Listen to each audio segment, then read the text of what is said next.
Tonight on TBN, we have part 1 of the 3-part series of Affirmative Action. Part 1 takes a deep dive into the historical background of affirmative action. Zara Suvanto interviewed Akil Bello, a nationally recognized admissions, testing, and education expert, and father of a student in our senior class, to talk about the history of affirmative action and the lasting effect of the Supreme Court's ban. Anna Moscato also explored the reasoning behind the phone policy and how students are feeling about the change. Azaria Charles, Bobby Ding, and William Sun interviewed Ed Gormley, the host of the annual Meet the Dogs Day event. He explains why this event is helpful to our community. All this and more next. Good evening and welcome to our first broadcast of the year. I'm Zara Suvanto. And I'm Azaria Charles. We are your new TBN executive producers for this school year. We are recapping and following the latest news. Anna Moscato interviewed Mr. Newcomb after his announcement on the first day of school about the new phone policy. She also talked to a few students about their opinion. On the first day of school, Peter Newcomb, head of the Masters Upper School, announced that there was a new no-phone policy in classrooms. The old policy for upper school students was that students could carry their phones on them and were just expected to not use them in class. Instead, this year students will now put their phones in a phone pocket holder and then be allowed to pick them up on their way out of class. I spoke to Newcomb and 5 students from the upper school to understand the reasoning behind the policy and hear some student reactions to its implementation. Newcomb helps explain the timeline of the policy. So one department went out and purchased their own cell phone holders. They used them, some members did, and felt like it was working really well in terms of making the class more engaging. And so then the year after that, in 2022, we purchased them for every classroom. Some faculty and students chose to use them, some didn't. And at the end of this past school year, 22-23, we decided to make it an official formal policy. The purpose of this policy coming from Newcomb was not to restrict the freedoms of upper schoolers, but to instead make learning more engaging. While there are others that have done, check your phone in kind of like the middle school where you just check your phone into a sleeve and it's gone for the day. That didn't feel right to us. Trying to find a balance of giving some agency during free times, just not during classes. In the master's hallways, students share a spectrum of opinions. First-year upper school student Catherine Benson explains that for some classes, the phone policy seems unnecessary. For classes like study hall, which is implemented today, and extracurriculars like 1877, it's frustrating knowing I'm the type of person to want to record my thoughts and look up things on my phone to double check myself and my answers. Senior Toby Friedman, on the other hand, argued against the phone policy for different reasons. I mean, if something goes wrong at home, they say that they can call the office, but my mom doesn't know what the office's phone number is. She communicates directly with me, and oftentimes I use my phone for enhancing my learning in class. Toby also explains that he feels like he's missing a resource in the classroom. A person nowadays doesn't leave their house without their phone. It's just not normal. It's typical to have it with them. So to be walking around for 80 minutes or be sitting in a class and not have your phone on you, it just makes you feel a little uncomfortable. Others feel like even though they were initially annoyed, they now have a new feeling about the policy. Senior Silas Rosenfeld explains his reaction. But I kind of quickly realized it doesn't really affect me that much, and if anything, I find it kind of de-stressing in a way to have my phone just completely out of balance. It helps me stay focused in class, which is something I think is very important when you're a senior. Another student, junior, Gabby Olay, feels like she doesn't mind it as much as some of her other peers. I think it's kind of nice to disconnect during class. At first I was definitely quite surprised, but at the same time I feel like this is probably more effective than just letting people leave their phones in their bags. Past Masters Middle School students are surprised that the upper school now has implemented a phone policy too. Freshman Henry Frasca explains how he feels. I thought we would have more freedom and be able to use our phones. My sister was telling me about the freedom we had with our phones, so it was a bit interesting that we weren't allowed to have them during class. Now that we're in high school, we use our phones a lot, so it does become kind of a need at some times during class too. While many opinions were covered in this segment, it's important to note that each master's student and faculty hold their own opinions, and it's important to understand that there is no one consensus among the student body. Newcomb encourages students to try and think about the policy in a new way. It's really about the student and teacher interactions, and it sounds like from the faculty I'm hearing from that those interactions have been longer, more sustained. People are more like intellectually present. Thank you to Peter Newcomb and all the students who shared their opinions for this video. Anna Moscato, TBN. Sarah, what do you think about the new phone policy? I think it's definitely something I need to get used to, but I would argue it does help me focus more in class. What about you? I don't really mind it, but I'm definitely checking the clock way more often in classes. I get that.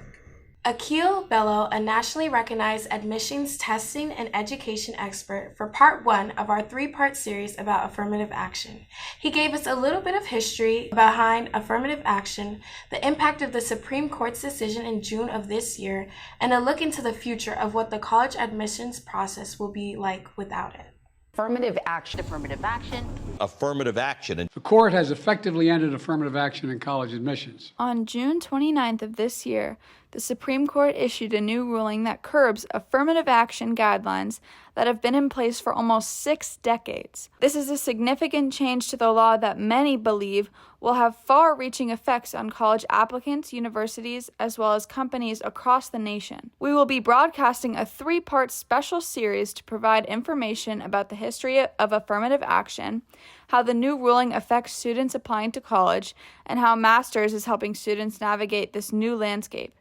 In general terms, affirmative action is the effort to improve opportunities for underrepresented groups that have been subjected to discrimination. In the context of college admissions, affirmative action relates to the consideration of race when admissions departments are deciding on student applications. To learn more about this topic, I had the privilege of interviewing Akil Bello, a nationally recognized admissions, testing, and education expert, and also a father of a student in our senior class.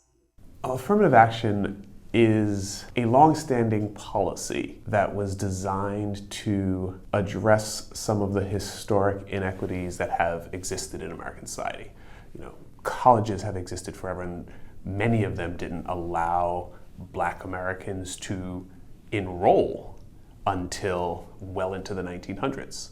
Akil provides his point of view on the potential impact of the Supreme Court's ruling. Part of the problem is going to be who has the fortitude to stand behind their principles and stand behind all the statements they made around equity and inclusion and all of that, and actually say, no, we're doing it this way and this is how we're doing it. So I think you're going to see some places that will maintain the same level of diversity that they've had in the past, some places that'll increase, despite the legal repressivism that this case was really designed to create. However, some schools may allow the Supreme Court's ruling to affect their practices more. Harvard has spent tens of millions of dollars defending themselves. There are going to be institutions that are like, we're going to reduce the percentage of Black students because that's the only way to prove that we've followed the ruling. Critics of the Supreme Court's decision says that if affirmative action has to go, then legacy admissions has to go as well.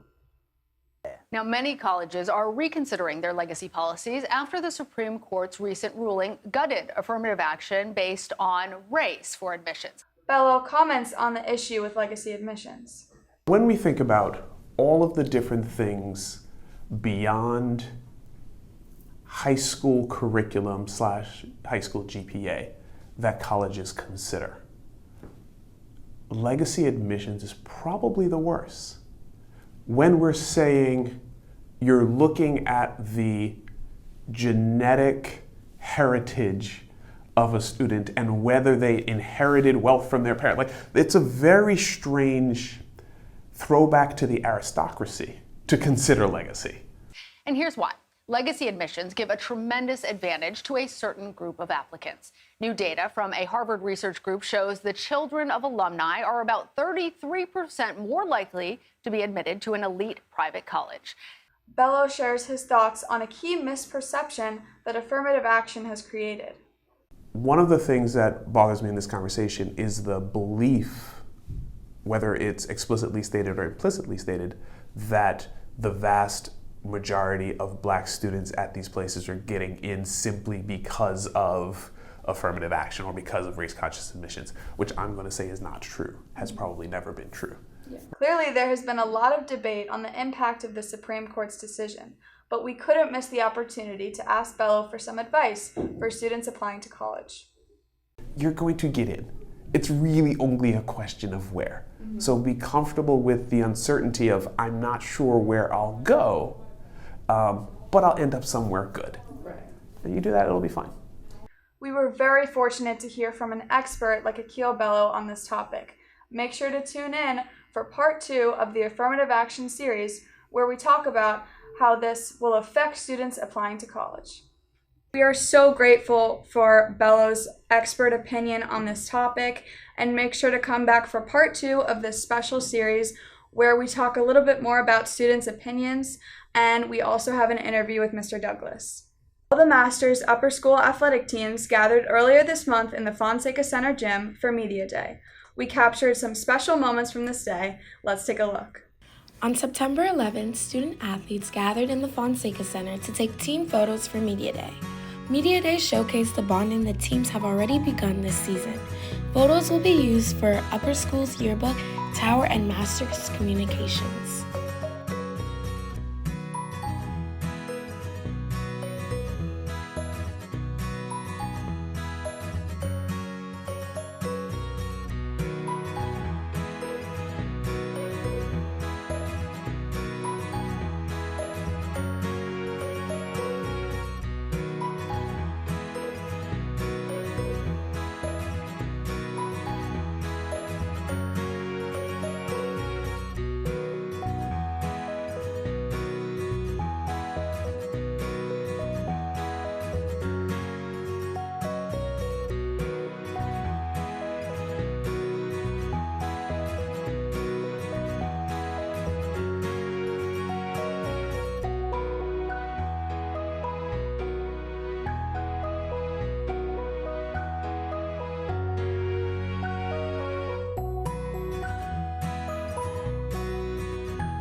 Love to see the school spirit. Go Panthers! On September 17th, Ed Gormley hosts his annual Meet the Dogs Day event, which helps homesick boarders feel like they are back at home with their very own dogs.